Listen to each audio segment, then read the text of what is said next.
دیکھیے اس صورتحال کو یوں سمجھیے کہ ایک ہے نیت، نیت کے بارے میں کوئی فیصلہ کرنا نہ نفین نہ اثباتاً میرے لیے ممکن نہیں ہے۔ آپ کی نیت اچھی ہے یا بری ہے یہ میں تو نہیں فیصلہ کر سکتا، میری نیت اچھی ہے یا بری آپ فیصلہ نہیں کر سکتے، تو نیت کو ایک طرف رکھ دیجیے۔ طریقہ کار کی بات آئے گی، طریقہ کار میں کیا ہے کہ پہلے ایک جمعیت حاصل کرو، یہ نہیں کہ کھڑے ہو کے نعرہ لگا دیا 4 آدمی 20 آدمی اور ایک مسجد کے اندر جو ہے محصور ہو کر بیٹھ گئے، یہ تو کوئی طریقہ نہیں ہے۔ پہلے آپ نے کوئی دعوت دی، آپ نے آل پاکستان لیول کے اوپر کوئی بات جا کر کہی، کوئی آل پاکستان جماعت بنائی، کچھ بھی نہیں۔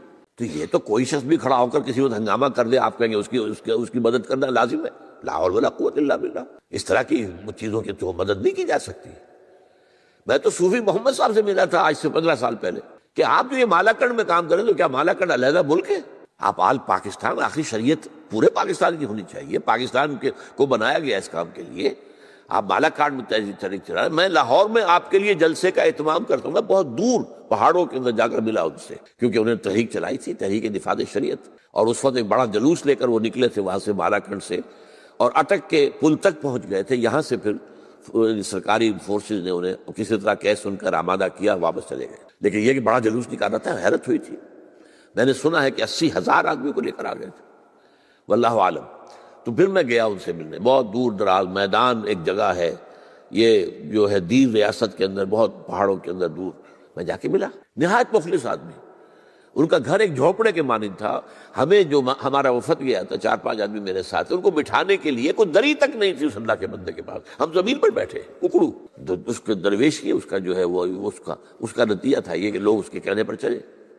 لیکن میں نے کہا آپ لاہور میں آئیے، میں آپ کے لیے وہاں جلسے کا اہتمام کرتا ہوں، آپ آ کے تقریر کریں۔ تو تحریک کو آپ ملک گیر بنائیں، یونٹ ملک ہے، صوبہ بھی نہیں ہے، ملک ہے۔ بہرحال یہ جب تک کہ ایک تحریک نہیں اٹھتی اور دعوت کا حق ادا کیا جائے، کون سا دعوت کا حق ادا کیا انہوں نے؟ کون سی دعوت دی؟ کس بات کی دعوت دی؟ وہ تو سرکاری ملازم تھے، وہ تو وہاں پہ اوقاف کی تنخواہیں لے رہے تھے، کون سی دعوت انہوں نے دی تھی؟ تو اس حوالے سے اس چیز کو نہ بیان کیجیے۔ باقی جو کچھ بیان کیا جاتا ہے کہ ایجنسیز ان کے پیچھے تھی، میں اب نہیں چاہتا کہ اس کے بارے میں کچھ کہوں، واللہ عالم، ان کو میں یقین کے ساتھ کہہ بھی نہیں سکتا، لیکن بات اور اس کو یہ ہے کہ اصل میں اس پر میں یقین کے ساتھ کہہ رہا ہوں کہ یہ تو در حقیقت ساری خباثت تھی صدر پرویز کی، یعنی ایک چھوٹا سی پھنسی یہاں نکلی ہو تو 2-3 جو ٹیکے پینسلین کے لگائے جائیں ٹھیک ہو جائے گی۔ اس نے کہا بڑھنے دو اس کو، بڑھنے دو، بڑھنے دو، بڑھنے دو، بڑھنے دو۔ اگر انہوں نے پہلے ہی روز پہ ان کا بجلی اور پانی بند کر دیتے تو ختم ہو جاتا مسئلہ، نکل جاتے کہ باہر کے نہیں، بڑھایا اس کو۔ اور بعض روایات ہے کہ گورنمنٹ ایجنسیز نے انہیں سپورٹ کیا تاکہ بڑا پھوڑا بن جائے، اور پھوڑے کو میں چیرا دوں گا اور دنیا سے شاباش لوں گا، بش بھی شاباش دے گا، اور جو گارڈن جو ہے وہ بھی دے گا، شاباش دے گا، اور چائنا نے بھی شاباش دی، روس نے بھی شاباش دی، کیونکہ اسلام کے تو سب کے سب دشمن ہے کہ تم نے بڑا کارنامہ کیا۔ اس کے لیے اس بدماش نے یہ سارا معاملہ کروایا۔ اب کہتا ہے غلطی تھی، غلطی ہوئی، لیکن اصل میں تو اس کی نیت خراب تھی، میں اس کے بارے میں تو صاف طور پہ کہہ رہا ہوں نیت خراب تھی۔ تو اس وجہ سے آپ ان چیزوں کو اس معنی میں نہ لیجئے۔ میتھوڈولوجی حضور کی جب تک اختیار نہیں کی جائے گی یہ کام نہیں ہوگا۔ طریقہ کار، خلوص کتنا بھی ہو، آپ انتہائی خلوص کے ساتھ غلط موسم میں بیج ڈال دیجئے گندم کا، بیج بھی ختم ہو جائے گا، وہ موسم ہی نہیں تھا، تم نے غلط موسم کے اندر بیج ڈال دیا ہے تو بیج بھی ختم۔ تو اس کے لیے زمین تیار نہ کی ہو، بیج پکیر دیا ہو تب بیج گیا۔